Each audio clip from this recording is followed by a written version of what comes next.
அனைவருக்கும் வணக்கம். மதுரை மீனாட்சி அம்மன் கோவில் தல சிறப்புகளை காணலாம். தென்னாட்டுடைய சிவனே போற்றி, எந்நாட்டவர்க்கும் இறைவா போற்றி என நமது தமிழ் மக்களின் கொள்கையாகும்.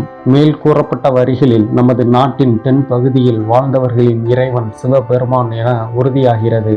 அந்த சிவபெருமானுக்கு தமிழ்நாட்டில் உள்ள அளவுக்கு பிற பகுதிகளில் கோவில்கள் இருக்குமா என்பது ஒரு கேள்வியாகவே இருக்கிறது. தமிழர்களின் தொன்மைக்கு சாட்சியாகவும் இன்றும் உயிர்ப்போடு இருக்கும் ஒரு நகரம் மதுரை மாநகரம். அந்த மதுரையை அரசாளும் மீனாட்சி அம்மன் வீற்றிருக்கும் மதுரை மீனாட்சி சுந்தரேஸ்வரரின் கோவில் குறித்த சிறப்பு தகவல்களை இங்கு நாம் தெரிந்து கொள்வோம். உலகமே வியர்ந்து பார்க்கும் அளவிற்கு பல சிறப்பு அம்சங்கள் மற்றும் ஆன்மீக தலமாக விளங்குவது மதுரை மீனாட்சி அம்மன் கோவில். கலை மற்றும் இலக்கிய வரலாற்று சிறப்பு அம்சங்களை கொண்டுள்ளது. மதுரை மீனாட்சி அம்மன் கோவிலின் கட்டிடக்கலை மற்றும் கலாச்சாரம் பாரம்பரியத்தின் உருவமாக திகழ்கிறது. ஆண்டுதோறும் பல லட்சக்கணக்கான பக்தர்கள் மற்றும் சுற்றுலா பயணிகள், வரலாற்று ஆர்வலர்கள் மதுரை மீனாட்சி அம்மன் கோவிலுக்கு வந்து செல்கின்றனர்.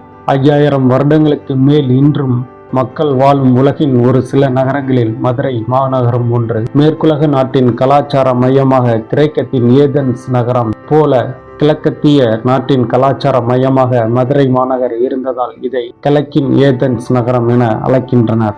மதுரை நகருக்கு ஆலவாய், நான்மாடக்கூடல் போன்ற பல பெயர்கள் இருக்கின்றன. இந்த மிகச்சிறந்த பெருமையை தருவது மதுரை மீனாட்சி சுந்தரேஸ்வரர் திருக்கோயிலாகும். இக்கோயிலின் இறைவனான சிவபெருமான் சொக்கநாதர், சோமசுந்தரர், மீனாட்சி சுந்தரேஸ்வரர் என அழைக்கப்படுகிறார். அம்பாள் மீனாட்சி அங்கேயர்கன்னி என அழைக்கப்படுகிறார்.